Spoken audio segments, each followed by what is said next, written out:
Once again, we're back live and direct at the LA Record Fair, brought to you by B Swap Me. And check this out, everybody. You know, it's your boy Klass One, but I'm here with my big homie. To a lot of us, this is one of the originators, you know, the pioneers of pop locking. We've got the one and only, the OG, Dr. Who from the legendary Royal Flush Dancers. What's up, everybody? Welcome, bro. Yes, sir. Thank Man, you. glad that you were able to come in. I mean, come in. Check this out. I'm bugging out because we got the OG. Oh, it's all good. Because if it wasn't for him, we wouldn't have pop locking. He put in a lot of work, among others. Yeah. To build. I did my thing. Culture. Yeah, I did my thing here on the, on the West Coast, on the west side of LA. I stopped by Buddha Bot. Y'all might know him. I'm pretty sure a lot of you guys do. Who's yes, you do. Originator of the LA popping.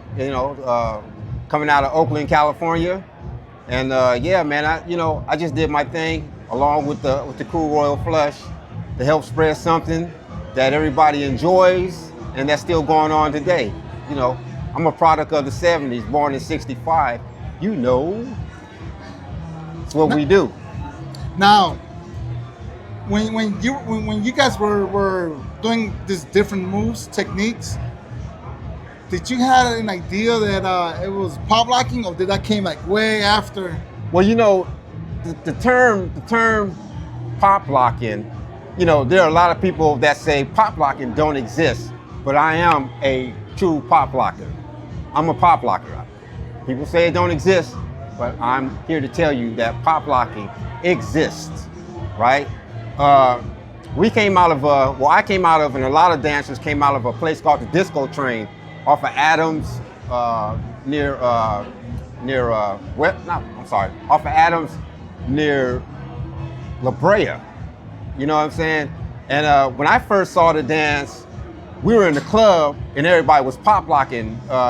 We had Tangerine, rest in peace, Buddha Bot. We had Robot Prince, and Robot Prince, he was roboting. So all we knew was locking and roboting. And then we saw Buddha Bot, he started dancing, and we saw it, we was like, oh man, he's like popping, just like pop locking.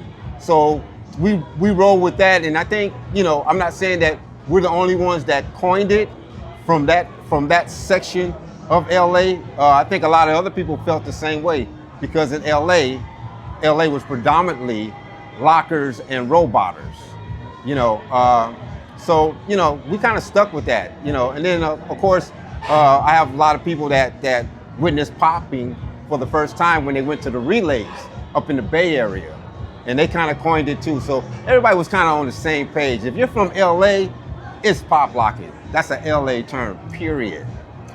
And I'm so glad you're saying this, because no disrespect to a lot of the originators from New York, and you know who you are, because we already had these conversations, but so for some odd reason, there's people that keep saying there's no such thing as pop locking. It's popping and locking. And I'm bugging out because, see, this dance style was originated from the Bay to LA. The Bay.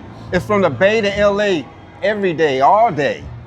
It didn't come from New York. It came from the Bay Area. Popping, boogalooing, all that came from the Bay Area, period. Like I said, maybe it doesn't look like we're pop locking. Maybe it does. But we didn't know what else to call it. So we called it pop locking, and that's something that stuck with us. And like I said, I started dancing like 76, 77, and it was pop locking for us in 76, 77. And it's 2026, it's still pop locking. I'm a popper. I call it popping, but I'm a pop locker. Like it, love it, or hate it, but it is what it is. And you cannot argue with one of the originators. No. To help develop this dance culture. No, You're hearing it from the man himself. There is a such thing as pop locking. That's what we're calling it. That's what we've been calling it from day one. Pop locking. Nothing has changed. And I'm gonna tell you, I was here before a lot of the dancers. There's one other person that I could tell you that was here before a lot of the dancers that you guys know that are famous today, and that is Flat Top. Flat Top was one of those guys that I met like day one when he moved out here on the bus. And he asked me, hey, where are all the poppers at? Venice Beach on Saturday, Hollywood Boulevard on Friday nights. And that's the way it was, you know what I'm saying? And we were pop locking back then. I'm not sure what he called his dance, but we were pop locking from LA, yeah. Well, So he's calling it pop locking. Since I've been knowing him, he's been calling it pop locking. Why? Yeah. Because it is pop locking. It's a term that we all use to define the style. yeah. And for us, it's kind of different, you know, because you can say, oh, he pops, right? Well, we call it pop locking because of the mere fact that we're popping and we're locking the joints. So it's like you're locking the joints, you know, whether you're popping hard or you're just doing dime stop. It's the joints. The joints are locking up. There's no other way to say that. Your joints are locking up. That's what you're doing. So it's pop locking for us. Now, I do want to ask this question because, as you can see, we're at LA Record Fair. Can you recall some of your early records that you were dancing to? I hate to tell you guys this, but before hip hop, we pop locked. We were not dancing to hip hop records. We wasn't dancing to African Bambaataa or none of that stuff. So for the records, we were dancing to Groove Line, Heat Wave. We were dancing to Jay Giles Band. We were dancing to Cameo. We were dancing to Parliament. Like I said, there was no hip hop. So, you know, it was like Firecracker, you know, Firecracker, boom, boom, boom, boom, boom, boom, boom. That's how we were moving. And that's why we moved differently. The musicality is different because it wasn't hip hop. The movement was based on the beat and the groove. So you move different because when you wave, it's like bam, boom, bam, boom, boom, bam, boom, bam, boom, boom. You know what I mean? So your movement is a little different. But that's what happened. And to be honest, the first time I heard Africa Bambaataa, Planet Patrol and all that stuff, the movement changed because we had to move faster. We started dancing faster. It was like everything was going 128 beats to 130 beats per minute. So instead of boom, boom, boom like that, we were like boom, boom, boom, boom, boom, boom. We had to move, you know. So it's almost like you popping, but you're grooving at the same time because you're moving faster. So yeah, I mean, you know, it was different. It was different. Egyptian Lovers, one of the pioneers and stuff. And for us West Coast dancers, you know what I'm saying? He coined and helped us to get on that groove to move a bit faster. Because thanks to him and Uncle Jam's Army and us going to the sports arena, Uncle Jam's Army, we had songs like Yes, Yes, Yes, Yes, Yes, Yes. And that was our movement. So, you know, all of a sudden you might hear Prince, Let's Work, boom, boom, boom, boom, boom, boom. So you're moving a certain way, boom. Then all of a sudden you hear bum, bum, bum, bum, bum, bum. You know what I'm saying? So we were the groove and everything was fluctuating, but yeah, you know. Now, what year will you say that the cultural pop locking really started kicking off? You know, because it was like what, mid-70s, I want to say, when you guys started, you know, developing the style. What happened was in LA, we were popping, right? Like in the 70s, that's when it really caught on. You know, people were popping. Wasn't a whole lot of poppers, but you had a lot of people popping, right? And then when you started going into the 80s, right, you get into breaking and entering. A lot of the OG poppers stopped popping, such as myself. We stopped popping, and then morphed in a lot of new poppers, and then breaking kind of brought popping back. But when it brought popping back, it stuck, it stayed, it never left after that. So I can say I was out of the game for almost like 10 years. I didn't pop. I was in the studio recording with Egypt, was an artist on Egypt's label, and he never knew that I was Doctor Who. Oh, really? For years. Wow. He didn't know I was Doctor Who until somebody walked in the studio and said, "Oh man, you got Doctor Who here." So that's how much I was out of the dance game, period. And then I was kind of forced to get back in with the help of Midnight. Y'all know Midnight does all the poppers picnics and everything. He was one of the guys that kept Royal Flush, kept the name alive and everything through different articles, And so, unbeknownst to me, I noticed that I learned that the popping community still exists. Stronger than ever, and it keeps on growing and growing. See, because I started getting into the pop, because I used to pop lock. Well, I try. I'm gonna use the term "try" to pop lock. You can pop. Because my neighbors were pop lockers, my cousins were pop lockers. Yeah. So I used to participate in their sessions. Yeah.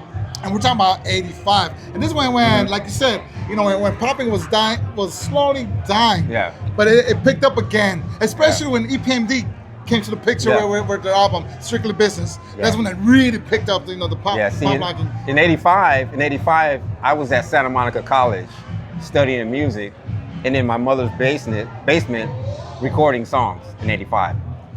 Completely out of the game. Yeah, because in '85, that's when we had our Radiotron, and then you had the next wave of pop lockers that were coming in. But again, that year was kind of like... Yeah, I'll tell you a story. Ice-T came looking for me because he wanted me to go to Radiotron. It's like, Doctor Who, I need you to go to Radiotron and turn everybody out, right? And I was tripping out because Ice-T had on a breakdance, and I was used to seeing him in Feelers, you know what I'm saying? But at that point, he caught up with me, he ran into me, we talked and everything. And I was like, man, I don't even dance anymore, so it was crazy. No regrets on that or anything like that, because what's meant to be is meant to be. But it was great that he thought of me enough to come looking for me to go up to Radiotron. And, it's my little story, which is really cool. To add to it, who doesn't know Royal Flush dancers? Who doesn't know Doctor Who? Yeah, right. I know you're being modest, you're being humble. Yeah. But it's all good, we all man. know the legacy that you guys created for yourselves. Yeah. On top of that, the dance culture that you guys helped create at the same time. Thank you, man. Well, our I like to say our biggest strong points were, we had the group routines down to a science, and nobody could really fade us. Once we lined up, got in formation, Royal Flush was about to bring it to you. And that was our thing, man. We love group routines. We spent hours upon hours practicing, and that's what made us good. Be precise with it. And I think that's why everybody appreciated and still talk about us today, because they remember the magic. And I can say we were responsible for a lot of people wanting to become poppers. Yep. Because they saw us dance, and that's a beautiful thing. That's a blessing, man. And peace out to all y'all, and peace out to all you dancers, all you poppers, man. Me personally, I love what you guys are doing. I love how you guys morphed the game, stepped it up, changed it, and made it your own. Keep making it your own. Keep doing what you love. And when the people come up under you dancing, let them do their things. They don't owe you nothing, like you don't owe me nothing. The joy and the greatness is seeing you still do what you do and passing the buck on. Pay it forward. That's great, but somebody like myself, we owe you everything, bro. Everything. Good, because man. we're talking about almost more than 50 years ago, you guys started developing this culture. Fast forward, and it's around the world. It's around the world, yeah. How does that make you feel? It makes me feel good, man. Because you just broke it down how it makes you feel. Well, I can tell you this much. I was on Hollywood Boulevard, and I was asked to dance, and I did a little bit of dancing, and nothing spectacular. It's just a basic movement, I was just moving, and then after I was done, this Asian guy came up to me, and he goes, man, who are you? What do they call you? I told him my name is Doctor Who, from Royal Flush, and he dapped me, he bowed, gave me grace. He says, man, we heard about you, we know all about you guys, and so that was a beautiful thing. Not to mention a friend of mine, his name was Tommy Hirohara. I taught him, and he actually went to Japan and became an actor, and he was Buckaroo Banzai, whoever, if you guys ever remember that back in the day. But he did his thing in Japan for a little while. But I taught him how to dance. Yeah. Ooh, nice. I didn't know that. Yeah. Yeah. That's dope. Now, Yeah. before we go back and dig in the crates, Uh-huh. you know, you ain't no stranger to the music industry. You know, Oh, no. You've been, you know, from I worked at from Capitol one of the Records, most iconic record labels Yeah. in the music industry, Yeah. Capitol Records, Yeah. to, you know, working with music and doing music, directing music videos for Egyptian Lover. Yes, sir. Yeah. What keeps you going? You know, your passion for the dance. Well, you know what? It's a funny thing, man. I actually tried to stop a couple of times, you know, but people keep coming for me, you know. I go, oh man, you know what? I'm good. I'm gonna let everybody do their thing, and I'm just gonna chill.